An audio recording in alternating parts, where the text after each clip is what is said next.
Offensively, we struggled in the first half, but played more like we've been playing in the last 8 or 9 games in the second half, so it's a good win for us. Andy, how gratifying is it that your defense can play as well as it has to kind of get you out of a shooting slump? Yeah, early in the season, we went into some shooting slumps and we're not able to defend at the level necessary to have a chance to win. So it is nice. We're playing great defense in our zone and man. We're getting deflections and steals, forcing a lot of turnovers. And it gives us a chance to stay in the game until we start to shoot the ball better and hopefully have a chance to win. Any reason why you guys weren't shooting the ball very well in the first half other than they just weren't going in? We took some really tough contested shots in the lane. They have 2 shot blockers, Caro and Lee. And we kept driving in the middle of the lane and just flipping balls up, leaving our feet, and they were poor shots. It was shot selection versus coming to a stop. We had 4 assists at halftime, which is really low. We lead the league in assists. In the second half, we had 13, so that's why we scored more points. Coach, how big has Jonah Mathews been for you in these past 2 games? Jonah's played great the last 4, 5, 6 games. So he's after the first 4 games, we made a switch in the starting lineup.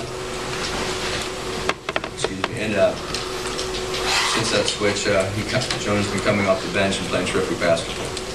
You see the turnaround in the second half. Elijah Stewart's a big part of that. When he gets going from 3, how much of a boost is that for y'all? Well, he's been doing that for 4 years now, so we need he's a great shooter when his feet are set, and we need him to do that. It's a big part of our offense, big part of our team, and I think you can all see when he's making shots, he's very effective, and it usually means that we're going to go on some kind of run. Andy, 6 straight now. How much confidence does that give this team as you guys go into a pretty difficult portion of your schedule? Sure. We're playing good basketball. We're a 55-foot buzzer beater away from being in first place in the league, but we're 8-2.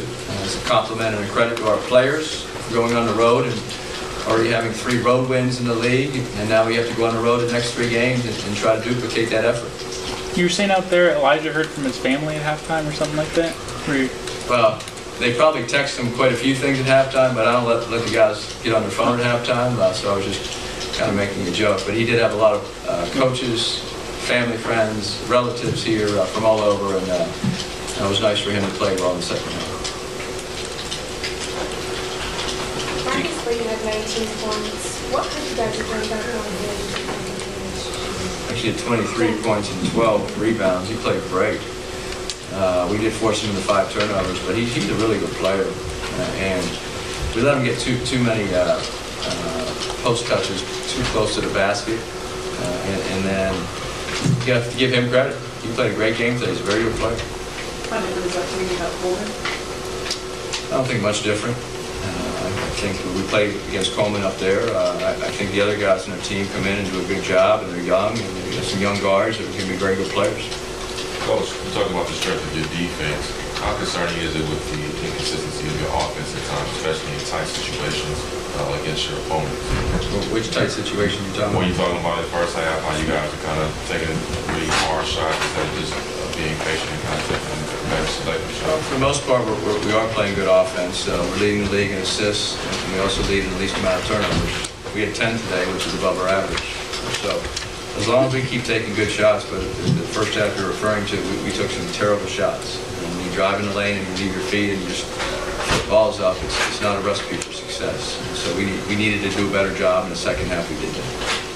What about your press has been particularly effective? Like, it seems like whenever you guys are pressing like 3 quarters up the court, teams get frazzled really easily. We have quick guards, and our forwards are doing a nice job of coming up from the second line and getting deflections. We try to trap when it's opportune time to do that. And I think our quickness and our length gives some teams trouble. And once in a while we'll give up a layup if we don't get back or we gamble. But for the most part, it's been helping us tremendously. Is it just Derek being back, or is other guys doing stuff too with that? I think if you look at our press, Derek's a big part of that, but the other guys are doing a great job too. So it's more of a team press. And Derek is another quick guard. He's a great on-the-ball defender. And he's doing a really nice job defensively. What exactly was the joke you made for Elijah? Well, he had no points at halftime and could not make a shot. And he missed 3 wide open threes, and really that wasn't doing anything. I just joked that he had so many, his whole Westchester coaching staff was here, his family, his relatives, his friends, and they said they texted him at halftime. said they were going to leave if he didn't perform a little better, and he certainly did. So we're happy for him. Coach, your confidence on Usher Mathews able to use the three-pointer as a weapon in a critical part of the game? Yeah, Jordan Usher's been shooting the ball really well lately. He took that one bad one today where he, I guess, was feeling a little too confident. But he's given us great energy. He's shooting over 50% from the field, 50% from the three-point line. And then Mathews has just played lights-out basketball on both ends of the floor the last 6-7 games. I think by giving them more playing time, the merited playing time, that's going to bode well for the push into the final part of the Yeah, conference. we sure hope so. Yeah. Any update on Benny? It's day to day.